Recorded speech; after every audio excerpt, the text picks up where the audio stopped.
किसी ज़माने में एक गरीब लकड़हारा एक जंगल के करीब रहता था। वो रोज़ाना जंगल में जाकर लकड़ियाँ काटता और उन्हें बाजार में बेचकर अपनी गुजर बसर करता था।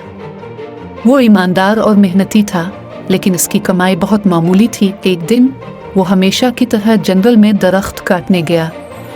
वो एक दरिया के किनारे लकड़ी काट रहा था कि अचानक इसका कुल्हाड़ा उसके हाथ से फिसलकर सीधा दरिया में जा गिरा।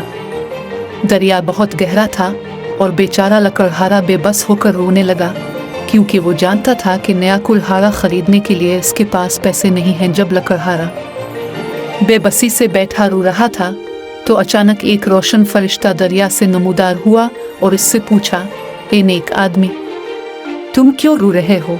लकड़हारा बोला, मेरा कुल्हाड़ा दरिया में गिर गया है और वही मेरी रोजी रोटी का वाहिद जरिया था। फरिश्ता मुस्कुराया और कहा, फिक्र ना करो, मैं तुम्हारी मदद करूंगा। फरिश्ता दरिया में गोता लगाकर बाहर आया और उसके हाथ में सोने का कुल्हाड़ा था। इसने लकड़हारे से पूछा, क्या ये तुम्हारा कुल्हाड़ा है? लकड़हारा हैरान रह गया, लेकिन वो ईमानदार था। उसने जवाब दिया, नहीं, ये मेरा कुल्हाड़ा नहीं है। फरिश्ता ने दोबारा पानी में गोता लगाया और इस बार चांदी का कुल्हाड़ा निकाल कर पूछा, क्या ये तुम्हारा कुल्हाड़ा है?